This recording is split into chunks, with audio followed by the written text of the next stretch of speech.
اعوذ باللہ من الشیطان الرجیم بسم اللہ الرحمن الرحیم سبح للہ ما فی السماوات والارض وہو العزیز الحکیم۔ سورۃ الحدید مکی صورت ہے، 4 رکوع اور 29 آیات پر مشتمل ہے۔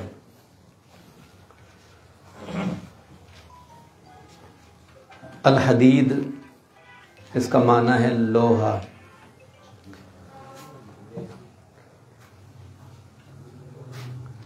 کیونکہ اس سورہ مبارکہ میں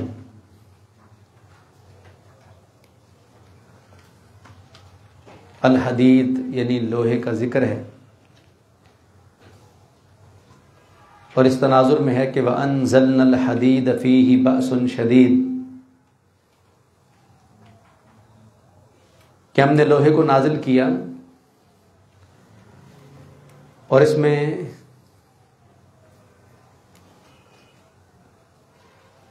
مضبوط جنگی قوت اور صلاحیت ہے۔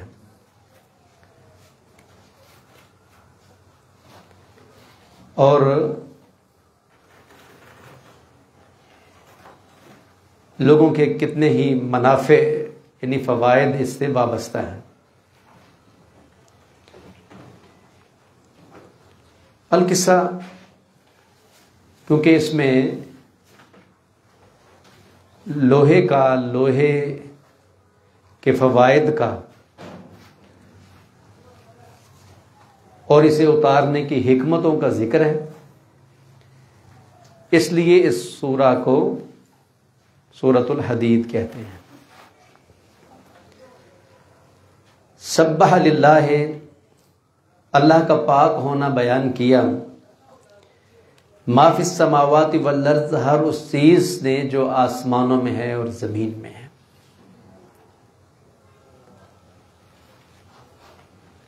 اللہ رب العزت کا پاک ہونا، بے عیب ہونا،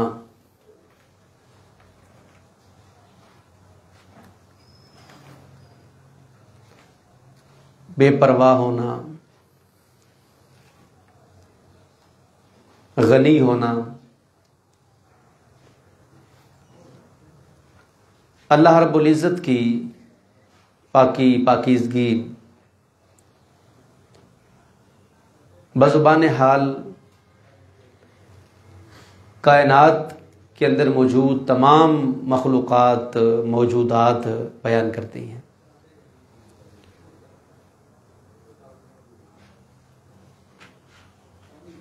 کہ اللہ تبارک و تعالی پاک ہے، اللہ رب العزت شریکوں سے بے پرواہ ہے، اللہ رب العزت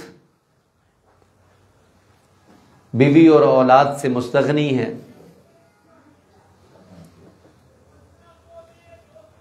کائنات کی ہر چیز آسمانوں اور زمینوں میں جو بھی موجود ہے وہ اللہ تبارک و تعالی کا یہ وصف، اللہ کی یہ صفت بیان کرتی ہے۔ پیارے پیغمبر محمد الرسول اللہ صلی اللہ علیہ وسلم نے فرمایا، کذبنی ابن آدم، آدم کا بیٹا مجھے جھٹلاتا ہے،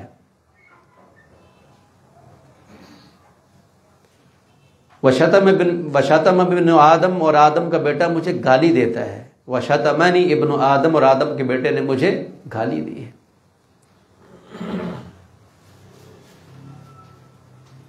جہاں تک اس کے جھٹلانے کا تعلق ہے، وَأَمَّا تَكْذِيبُهُ إِيَّايَ، جہاں تک اس کے مجھے جھٹلانے کا تعلق ہے، فَقَوْلُهُ لَن يُعِيدَنِي كَمَا بَدَانِي، اس کا یہ کہنا کہ وہ اسے ہرگز نہیں لوٹائے گا جیسے اس نے اسے پہلی بار پیدا کیا اور بنایا۔ یعنی یہ گالی ہے کہ آدم کا بیٹا یہ کہے کہ مجھے مرنے کے بعد نہیں جی اٹھایا جائے گا، مجھے کھڑا نہیں کیا جائے گا۔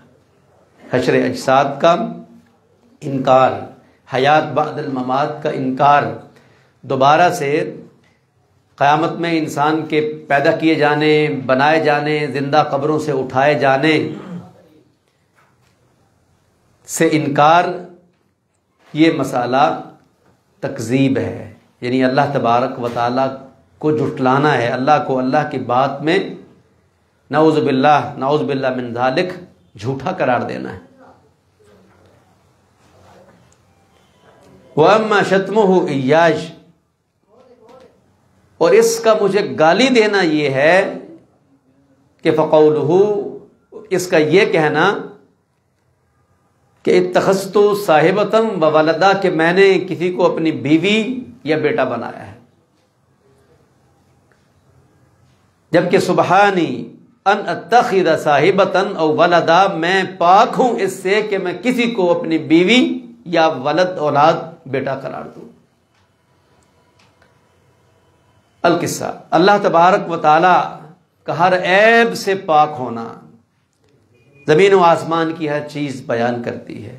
وَهُوَ الْعَزِيزُ الْحَكِيمُ، اور وہی سب پر غالب کمال حکمت والا ہے، وہی غالب ہے، اس پر کوئی غلبہ نہیں پا سکتا، اس کی باتیں پوری حکمت ہیں، یا اس کی باتیں محکم اور مضبوط ہیں، اس کی باتیں، اس کے فیصلے اٹل ہیں۔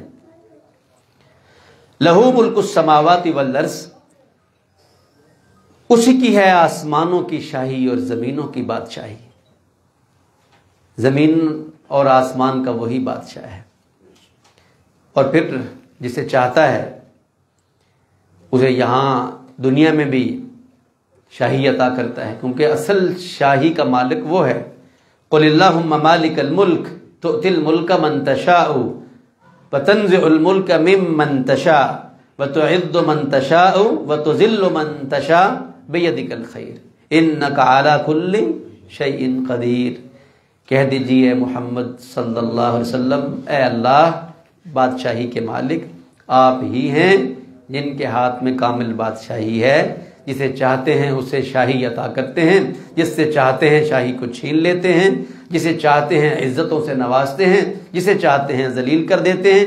آپ ہی ہر چیز پر پوری طرح قدرت رکھنے والے ہیں۔ لَهُ مُلْكُ السَّمَاوَاتِ وَالْأَرْضِ، آسمانوں اور زمین کی بادشاہی اسی کی ہے۔ یحیی و یمیت، وہی زندہ کرتا ہے، وہی موت دیتا ہے۔ یہ اللہ رب العزت کا ہی وصف ہے، زندگی بخشنا اور موت دینا۔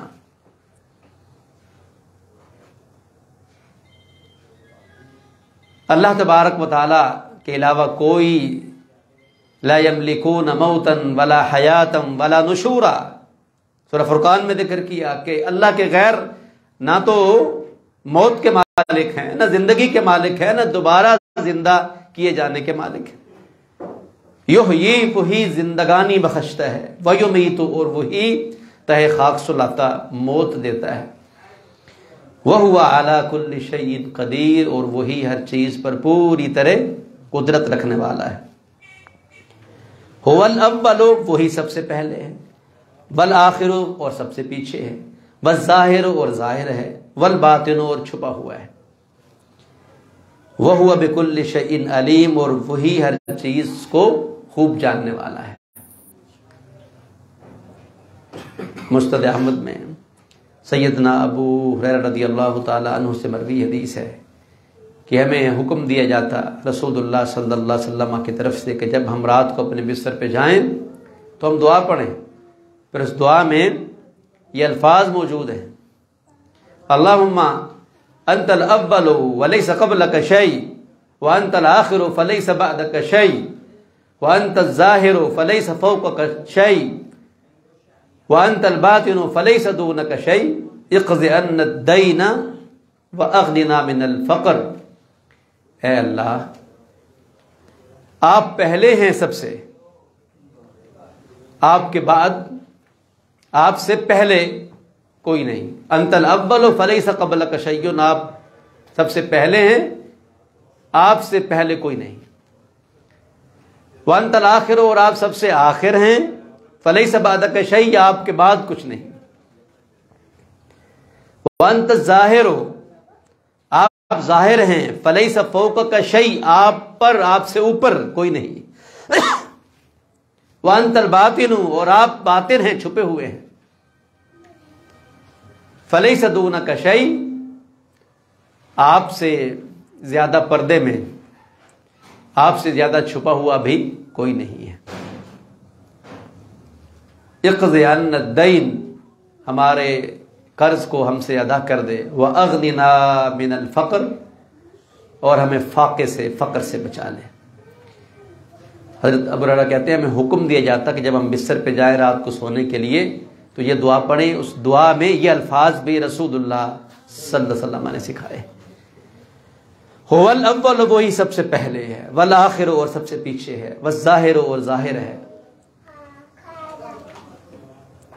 اللہ تبارک و تعالیٰ سب سے پہلے کہ اللہ سے پہلے کچھ نہیں،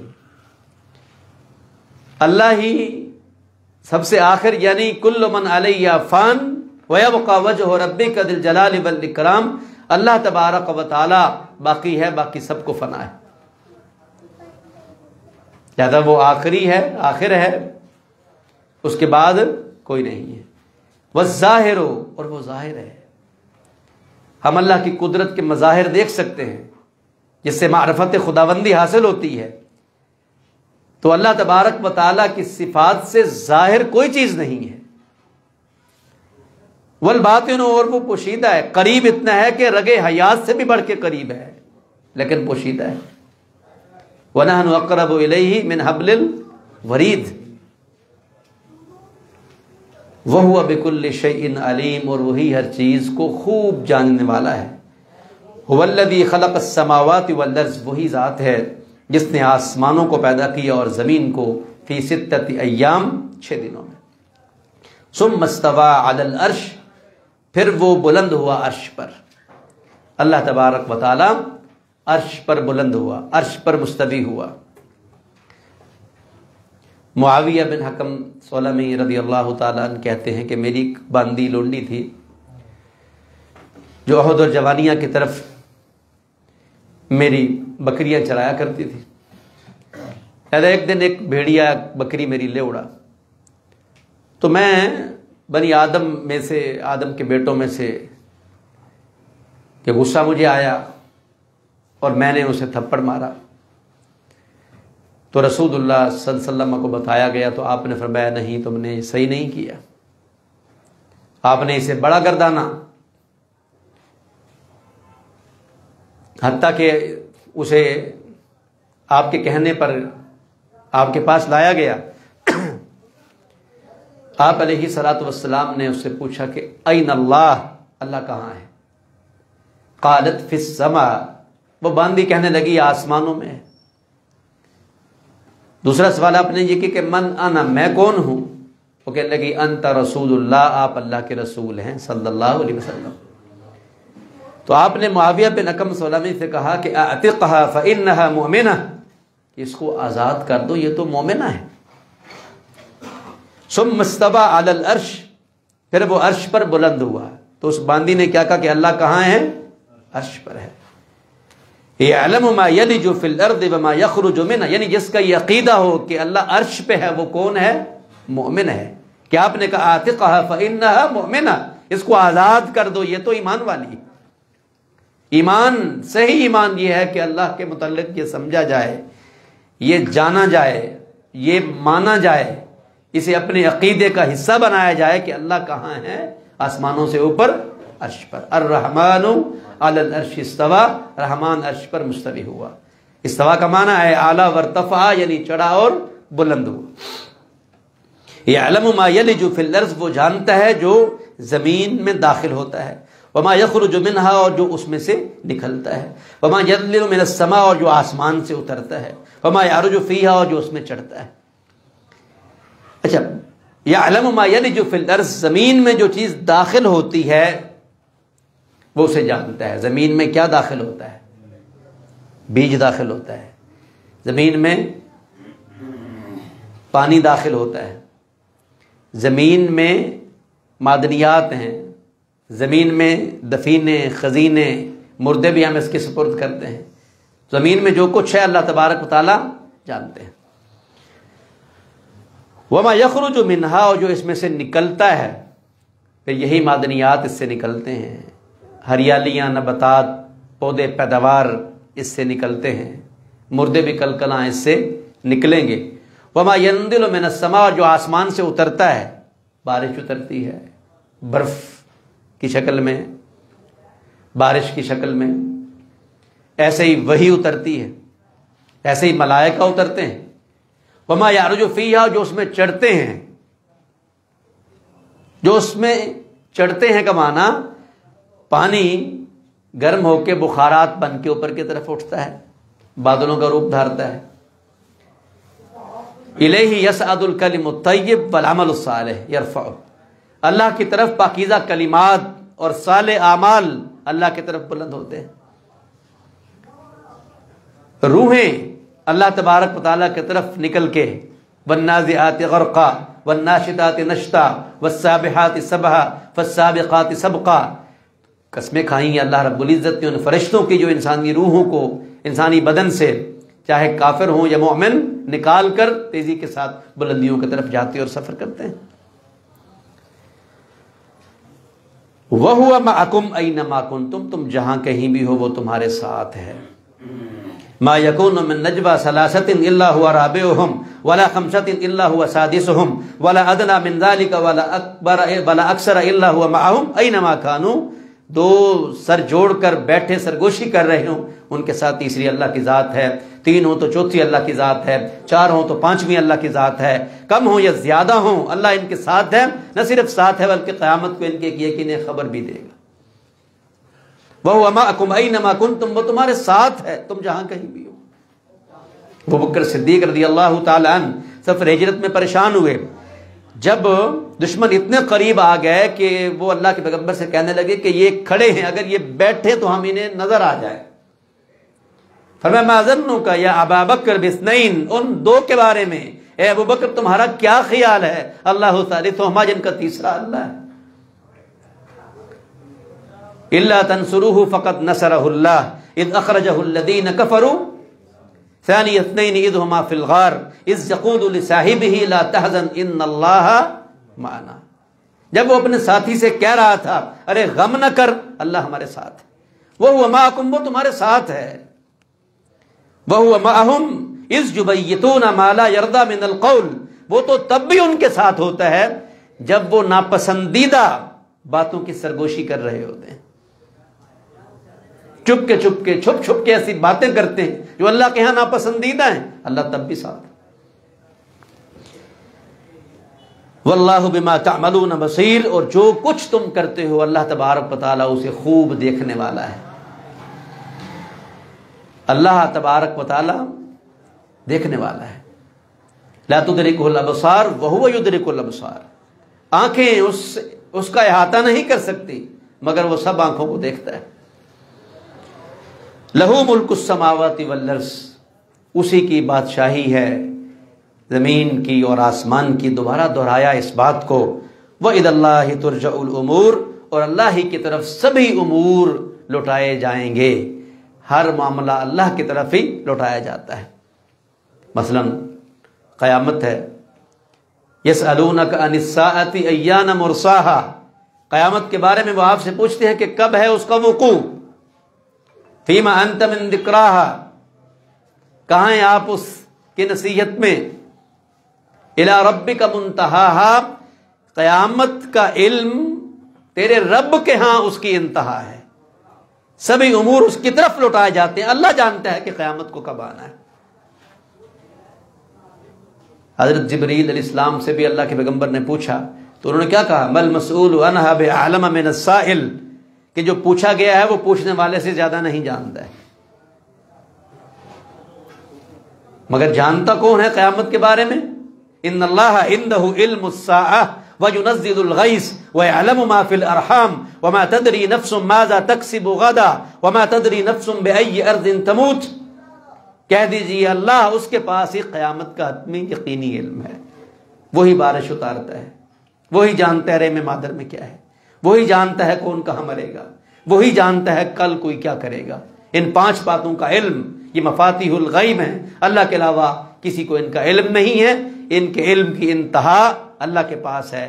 اسی طرح ہر معاملہ اللہ کی طرف لوٹ کر جانے والا ہے، نتیجے کے اعتبار سے بھی، کس کا نتیجہ خیر ہے کس کا نتیجہ شر ہے، کس کے لیے فوز اور فلاح کامیابی اور کامرانی ہے، کس کے لیے خسران اور زلال اور ذلت اور قیامت کی ضیق اور قیامت کی زنک اور قیامت کی رسوائی اور قیامت کی محرومی کس کے نصیب میں ہے، اس کا حقیقی علم بھی اللہ کے پاس ہے۔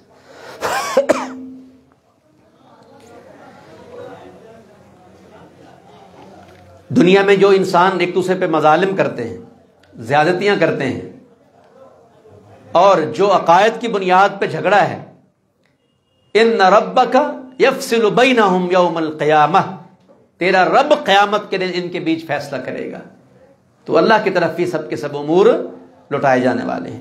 یولج اللیل فی النہار، وہی داخل کرتا ہے رات کو دن میں، ویولج النہار فی اللیل، اور داخل کرتا ہے دن کو رات میں، وہو علیم بذات الصدور، اور وہی خوب جاننے والا ہے سینوں والی باتوں کو، سینوں کے بھیدوں کو، سینوں کے اسرار، جو خانہ دل میں، دل کے کسی گوشے میں پنہاں اور پوشیدہ باتیں ہیں، اللہ ان کو جانتا ہے۔ کیا مطلب رات کو دن میں یا دن کو رات میں وہ داخل کرتا ہے؟ ہم دیکھتے ہیں کہ اب دن بڑے ہو رہے ہیں،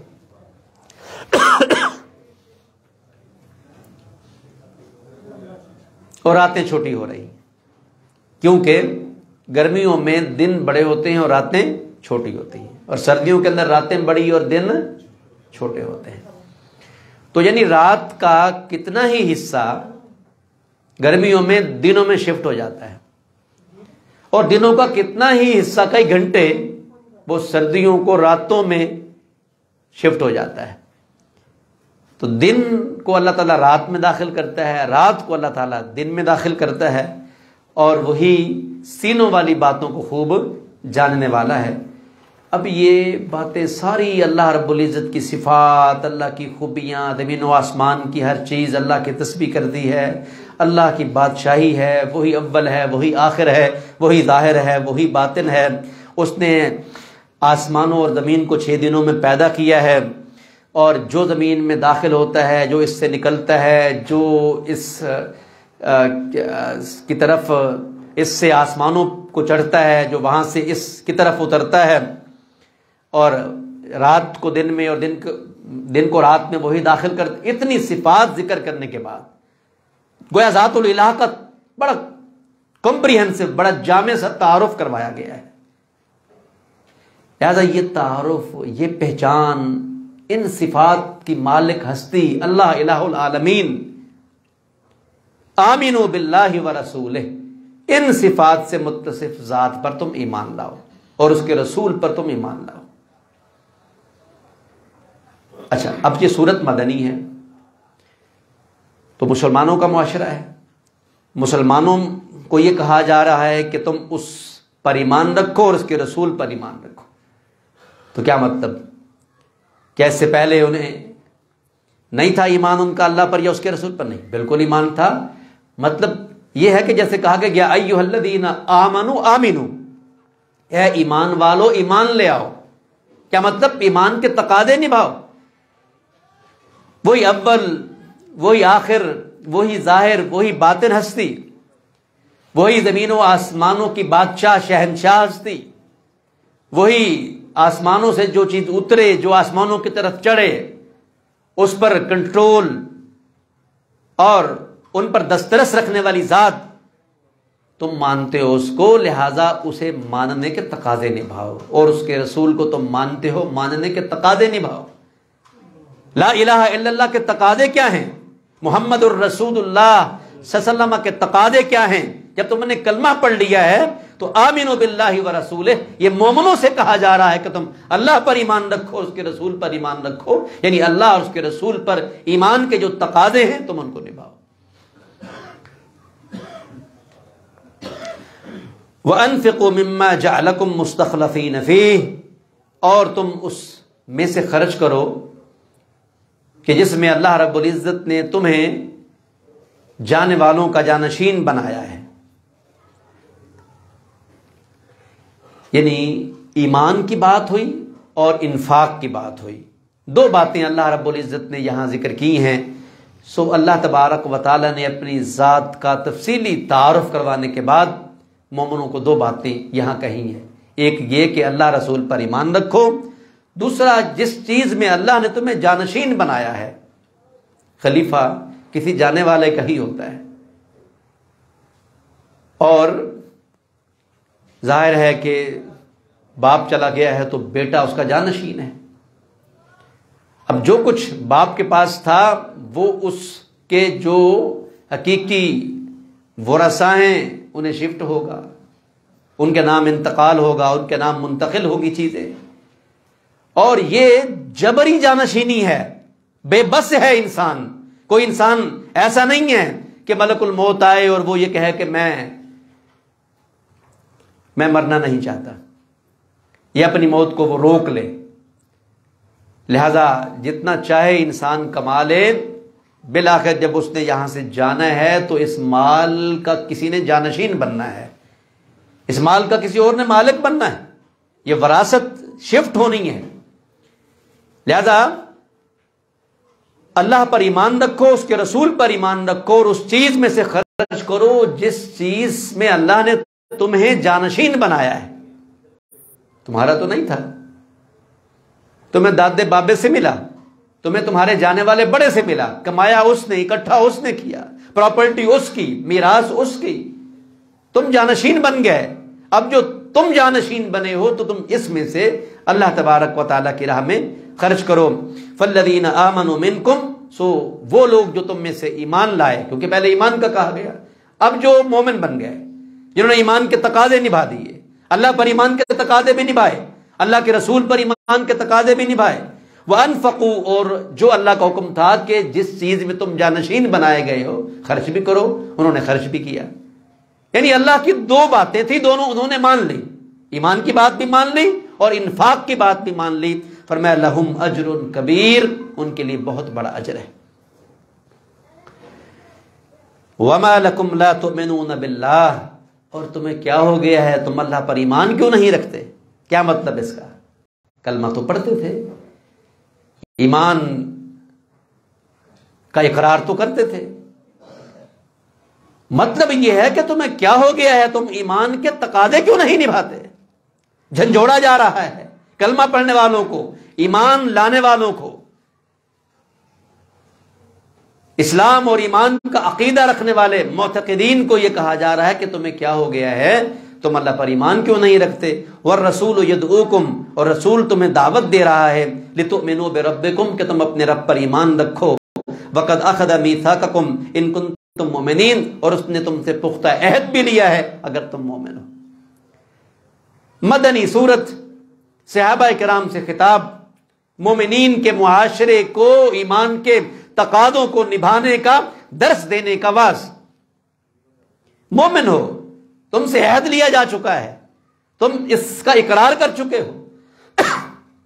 عبادہ بن صامت رضی اللہ عنہ کا بیان ہے، بایعنا رسول اللہ صلی اللہ علیہ وسلم، ہم نے اللہ کے رسول کے ہاتھ پر بیعت کی، علی السمع والطاعہ، ہم آپ کی بات سنیں گے اور مانیں گے، فی المنشط والمکرہ، ہمیں وہ اچھی لگے، ہمارے جی ہمارے من اسے پسند کریں، یا ہمارے جی ہمارے من اسے پسند نہ کریں، بہر طور ہم آپ کی بات مانیں گے.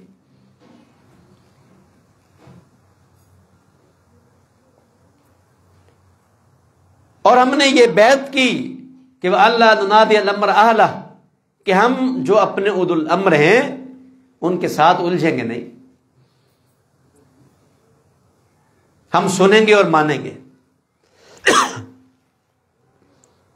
لہذا اس نے تم سے پختہ عہد لیا ہے. کیا عہد لیا ہے؟ کہ تم نے بات کو سننا ہے اور بات کو ماننا ہے.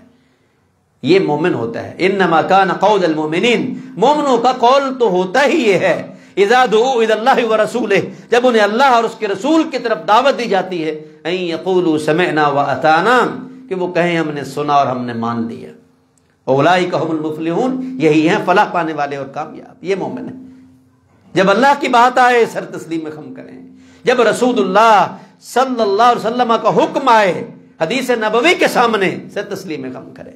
ان یقولوا سمعنا واطعنا فاولئک هم المفلحون، ان کا کہنا یہ ہونا چاہیے کہ ہم نے سن لیا اور ہم نے مان لیا، یہی فلاح پانے والے اور کامیاب ہیں. لہذا ایمان والوں کو ایمان کے تقاضے نبھانے کا حکم دیا جا رہا ہے. مومن ہو تو اللہ رسول پر ایمان کے تقاضے اطاعت کی شکل میں نبھاؤ. اور جس مال کا ہم نے تمہیں جانشین بنایا ہے، اوپر سے تمہیں وراثتی انتقال ہوتا، شفٹ ہوتا، نیچے نسلوں تک آ رہا ہے، ہم نے تمہیں دیا، کوئی تم سے ان چیزوں کو روک نہیں سکا، تمہارے بڑے بھی روک نہیں سکے. چل چلاؤ تھا، وقت مقرر تھا، جب ٹائم آیا وہ چلے گئے، تم مالک بن گئے، ہم نے تمہیں یہ وراثت دے دی. اب جو ہم نے تمہیں وراثت دے دی، جانشین بنا دیا، ہمارے اس دیے میں سے ہماری راہ میں خرچ کرو. هو الذی ينزل على عبده آیات بینات. اللہ وہ ذات ہے جو اپنے بندے پر، اللہ رب العزت نے عبد کا لفظ بڑی اپنائیت کے اظہار کے لیے محمد کریم علیہ الصلاۃ والسلام کے لیے اور دیگر پیغمبروں کے لیے کئی مقامات پہ استعمال فرمایا ہے. حضرت داؤد کے لیے، حضرت نوح کے لیے، اور ہمارے پیغمبر محمد کریم علیہ الصلاۃ والسلام کے لیے اللہ رب العزت نے کئی مقامات پہ جیسے فرمایا وَإِن كُنتُمْ فِي رَيْبٍ مِّمَّا نَزَّلْنَا عَلَىٰ عَبْدِنَا، اگر تم اس میں کسی درجے کے بھی شک میں ہو جو ہم نے اپنے بندے محمد کریم پر اتارا. سبحان الذی اسریٰ بعبدہ، پاک ہے وہ ذات جس نے اپنے بندے کو سیر کروائی. وَأَنَّهُ لَمَّا قَامَ عَبْدُ اللَّهِ كَادُوا يَكُونُونَ عَلَيْهِ لِبَدًا. اللہ رب العزت نے سورۃ الجن میں بھی ہمارے نبی کو عبداللہ کہا. تو پیغمبروں کے لیے کہ وہ بشر تھے، پیغمبروں کے لیے کہ وہ مرد تھے، پیغمبروں کے لیے کہ وہ اللہ تبارک و تعالیٰ کے بندے تھے. پتہ نہیں لوگ غلو کرتے ہوئے اور مبالغہ آمیزی سے کام لیتے ہوئے بات کو کہاں سے کہاں لے جاتے ہیں. حضرت مسیح علیہ الصلاۃ والسلام کو عیسائی لوگ اللہ کا بیٹا کہتے ہیں. استغفر اللہ من ذالک. جبکہ اللہ نے فرمایا لن یستنکف المسیح ان یکون عبدا للہ بل الملائکۃ المقربون. ہرگز حضرت عیسیٰ مسیح علیہ السلام اس میں کوئی عار نہیں سمجھتے تھے کہ وہ اللہ کے بندے ہوں، اور نہ ہی بل الملائکۃ المقربون، اللہ کے جو مقرب فرشتے ہیں انہیں بھی عبد کہلوانے میں کوئی عار نہیں.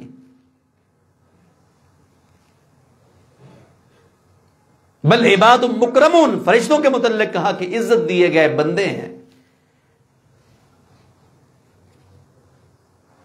عبدنا وذکر عبدنا داؤد،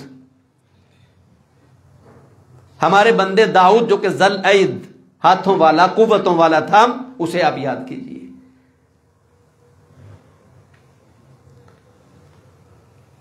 تو یہاں اللہ رب العزت نے هو الذی ينزل على عبده، اللہ وہ ذات ہے جو اپنے بندے محمد کریم علیہ الصلاۃ والسلام پر آیات بینات، واضح نشانیاں اتارتا ہے. قرآن مجید اللہ کی نشانی ہے، بے شمار آیتیں ہیں اس میں. دیگر معجزات جو ہمارے پیغمبر کو ملے، اللہ نے اپنے بندے محمد کریم علیہ الصلاۃ والسلام پر واضح نشانیاں اتاری. کس مقصد کے لیے؟ لیخرجکم من الظلمات الی النور، تاکہ وہ تمہیں نکالے اندھیروں سے روشنی کی طرف. قرآن مجید اندھیروں سے روشنی کی طرف نکالتا ہے. ہمارے نبی کے معجزات اندھیروں سے روشنی کی طرف نکالتے ہیں. ہمارے نبی علیہ الصلاۃ والسلام کی احادیث اور آپ کی سنتیں اور آپ کی تعلیمات انسانیت کو اندھیروں سے نکال کر نور کی شاہراہ پر گامزن کرنے والی چیزیں. وَإِنَّ اللَّهَ بِكُمْ لَرَؤُوفٌ رَحِيمٌ، بے شک اللہ تبارک و تعالی تم پر بے حد نرمی کرنے والا اور تم پر نہایت مہربان ہے. یہ اللہ کی نہایت رحم دلی اور بے حد نرمی اور نہایت مہربانی ہے کہ اس نے تمہیں رسول دیا ہے. لقد من اللہ علی المؤمنین اذ بعث فیہم رسولا، اللہ نے مومنین پر احسان کیا جب انہی میں سے ہی ایک رسول بھیجا. یتلو علیہم آیاتہ، جو ان پہ اس کی آیتوں کو پڑھتا ہے اور ان کا تزکیہ کرتا ہے، کتاب و حکمت کی انہیں تعلیم دیتا ہے. وما لکم الا تنفقوا فی سبیل اللہ، تمہیں کیا ہو گیا کہ تم اللہ کی راہ میں خرچ کیوں نہیں کرتے؟ اللہ رسول پر ایمان کے تقاضے نبھانے اور انفاق فی سبیل اللہ، اللہ کی راہ میں مال خرچ کرنے، اس پہ پھر جھنجھوڑنا بار بار کہنا کہ تمہیں کیا ہو گیا، تم اللہ تبارک و تعالیٰ پر ایمان کیوں نہیں رکھتے، تمہیں کیا ہو گیا کہ تم اللہ رب العزت کی راہ میں خرچ کیوں نہیں کرتے. جیسے پہلے پڑھا آپ نے کہ تمہیں کیا ہو گیا، تم اللہ پر ایمان کیوں نہیں رکھتے، مطلب ایمان کے تم تقاضے کیوں نہیں نبھاتے. اور یہاں اللہ نے جو تمہیں مال میں جانشین بنایا ہے، تم اللہ کے دیے کو اللہ کی راہ میں خرچ کیوں نہیں کرتے. اللہ رب العزت نے جو بھی دیا، علم دیا، صلاحیت دی ہے، مال دیا ہے، اختیار دیا ہے، اللہ تبارک و تعالیٰ کی دی ہوئی چیز کو بانٹنا چاہیے، تقسیم کرنا چاہیے. فرمایا یقول العبد مالی مالی، بندہ کہتا ہے میرا مال میرا مال. وَإِنَّ مَالَهُ مِن مَالِهِ ثَلَاث، جبکہ اس کے مال میں سے اس کے لیے صرف 3 چیزیں ہیں. ما اکل فافنا، جس نے کھایا ہضم کیا، اور لبس فابلا، پہنا بوسیدہ کیا، او اعطى فاقتنى، رب کی راہ دیا تو ذخیرہ کیا. فما سوا ذلك، جو کچھ اس کے علاوہ اس نے اکٹھا کیا، فهو ذاهب، یہ تو قبر کی طرف رخت سفر باندھنے والا ہے. وتارک للناس، اس سارے بیلنس کو، بینک بیلنس کو لوگوں کے لیے چھوڑ کے جانے والا ہے. کیا ہو گیا تمہیں، تم اللہ کی راہ میں خرچ کیوں نہیں کرتے. وَلِلَّهِ مِيرَاثُ السَّمَاوَاتِ وَالْأَرْضِ، جبکہ زمین و آسمان کی میراث کس کی ہے، اللہ کی ہے. مالک اللہ ہے، جزوی، جز وقتی، شارٹ پیریڈ، شارٹ ٹائم کے لیے، تھوڑے وقت کے لیے اس نے تمہیں جانشین بنایا. عارضی ملکیتیں اس نے تمہیں دین تاکہ وہ تمہیں آزمائے اور دیکھے تم کیسے سروائیو کرتے ہو، اللہ کی دی ہوئی نعمتوں سے کیسے بیہیو کرتے ہو، تمہارا ایٹیچیوڈ کیا، تمہارا رویہ کیا ہے، اللہ یہ دیکھتا ہے. لِيَبْلُوَكُمْ أَيُّكُمْ أَحْسَنُ عَمَلًا، تاکہ وہ آزمائے کہ تم میں سے احسن عمل کون کرتا ہے، اچھے عمل کون کرتا ہے. الذی خلق الموت والحیات، زندگی و موت تو اس نے پیدا ہی اس لیے کی ہے. لیبلوکم، تاکہ وہ تمہیں آزمائے. ایکم احسن عملا، تم میں سے اچھا عمل کرنے والا کون ہے. مالک تو اللہ ہے، زمینیں اس کی، آسمان اس کے، یہ ساری پراپرٹی، میراث، ورثہ، وراثت، ساری ملکیت، حقیقی ملکیت تو اللہ کی ہے. اس نے تمہیں جز وقتی، تھوڑے وقت کے لیے اقتدار، اختیار اور اس کا جانشین بطور آزمائش اور امتحان تمہیں بنایا ہے. لا يستوی منکم من انفق من قبل الفتح وقاتل، نہیں برابر تم میں سے وہ جس نے فتح مکہ سے پہلے خرچ کیا اور لڑائی کی. اولئک اعظم درجۃ من الذین انفقوا من بعد وقاتلوا، یہ لوگ بڑے ہیں درجے کے اعتبار سے ان لوگوں سے جو ایمان لائے اس کے بعد اور انہوں نے قتال کیا. وَكُلًّا وَعَدَ اللَّهُ الْحُسْنَى، اور ان سب سے اللہ نے اچھی جزا کا وعدہ کیا ہے. حضرت خالد بن ولید رضی اللہ تعالی عنہ اور جناب عبد الرحمن ابن عوف رضی اللہ تعالی عنہ میں کچھ نوک جھونک ہو گئی. تو حضرت خالد بن ولید رضی اللہ عنہ نے حضرت عبد الرحمن بن عوف رضی اللہ عنہ سے کہا بھی تم جو بڑی بڑی باتیں کرتے ہو اور ہم پر اپنی بڑائی جتلاتے ہو، ان چند دنوں کی بنیاد پر سبقتمونا، کہ تم ہم سے سبقت لے گیا، یعنی تم کچھ عرصہ پہلے ہی اللہ کے رسول پر ایمان لے آئے اور ہم بعد میں ایمان لے آئے، تو وہ جو کچھ عرصہ تمہارا ہم سے پہلے ایمان لانا ہے، ان دنوں کے بل بوتے، ان دنوں کی بنیاد پر تم بڑی بڑی باتیں کرتے ہو. رسول اللہ صلی اللہ علیہ وسلم کو یہ بات پہنچ گئی تو آپ علیہ الصلوۃ والسلام نے فرمایا دعوا لی اصحابی، میرے لیے میرے صحابہ کو چھوڑ دو، یعنی ان کے متعلق ایسی کوئی بات نہ کہو.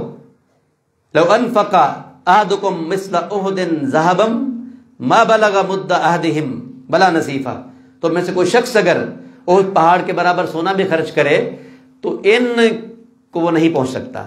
اور ایک روایت میں وہ حضرت خالد بن ولید سے متعلق نہیں مگر وہ عمومی ہے کہ اگر وہ مٹھی بھر جو خرچ کریں تو تمہارا پہاڑ برابر سونا خرچ بھی ان کے مٹھی بھر جو خرچ کے برابر نہیں ہو سکتا ہے.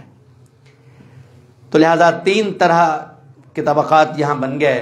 اگر ہم کیٹاگرائز کریں انہیں تو سب سے پہلا وہ طبقہ جو صلح حدیبیہ سے پہلے ایمان لانے والا ہے، اور جو صلح حدیبیہ سے لے کر فتح مکہ تک کے لوگ ہیں، اور جو پھر فتح مکہ کے بعد آنے والے ہیں۔ لہذا لا یستوی منکم من انفق من قبل الفتح وقاتل، نہیں برابر تم میں سے وہ جس نے خرچ کیا فتح مکہ سے پہلے اور اس نے جنگ بھی کی، جہاد بھی کیا۔ لہذا فتح سے پہلے کتنی مشکلات تھی، ایمان کے تقاضے ان دنوں کتنے مشکل تھے، ہجرتوں کی مسافتیں انہوں نے جھیلیں، اپنے پیاروں کو انہوں نے چھوڑا، اور کس طرح کفار کے ظلم اور ستم انہوں نے برداشت کیے۔ ایک طرف ایمان ان دنوں کا ہے، اور ایک طرف ہجرت کے بعد، فتح کے بعد، جب اسلام کی آن بان شان، عظمت اور شوکت قائم ہو گئی، اسلام کی سطوت اور اسلام کا تنتنا قائم ہو گیا، تب ایمان لانے والے پہلے ایمان لانوں والے جیسے کیسے ہو سکتے ہیں؟ فرمایا نہیں، لا یستوی منکم، نہیں برابر تم میں سے، من انفق من قبل الفتح وقاتل، جس نے فتح مکہ سے پہلے خرچ کیا اور لڑائی کی، اولئک اعظم درجۃ من الذین انفقوا من بعد وقاتلوا، یہ درجے کے اعتبار سے اعظم ہیں، زیادہ بڑے ہیں۔ کون زیادہ بڑے ہیں؟ جنہوں نے فتح سے پہلے، فتح مکہ سے پہلے خرچ کیا اور فتح مکہ سے پہلے جنگ کی، جہاد کیا۔ وَكُلًّا وَعَدَ اللَّهُ الْحُسْنَى، تاہم ہر ایک سے اللہ نے اچھا وعدہ کیا ہے، اچھی جزا کا وعدہ کیا ہے، اگرچہ کوئی بعد میں آیا فتح کے یا اس سے پہلے آیا، سب سے اللہ کے اچھے جزا کے وعدے ہیں، مگر یہ برابر نہیں ہیں۔ وَاللَّهُ بِمَا تَعْمَلُونَ خَبِيرٌ، اللہ تبارک و تعالیٰ جو کچھ تم کرتے ہو ان کی پوری خبر رکھنے والا ہے۔ مشکل دنوں میں خرچ کرنے والے، مشکل دنوں میں جہاد کرنے والے، آسان دنوں میں خرچ اور آسان دنوں میں جہاد کرنے والوں کے برابر نہیں ہو سکتے ہیں۔ القصہ، اللہ رب العزت نے، آج کا ہمارا جو سبق ہے سورہ الحدید کا پہلا رکوع ہے، اس میں اللہ رب العزت کی بہت سی صفات کا پہلے ذکر ہوا، اور پر مومنین کو یہ کہا گیا کہ تم اللہ اور اس کے رسول پر ایمان کے تقاضے نبھاؤ، اور اللہ رب العزت کی راہ میں مال کو خرچ کرو۔ اللہ سمجھنے کی اور عمل کرنے کی توفیق سے مالا مال فرمائے۔ وما علیہ الا البلاغ۔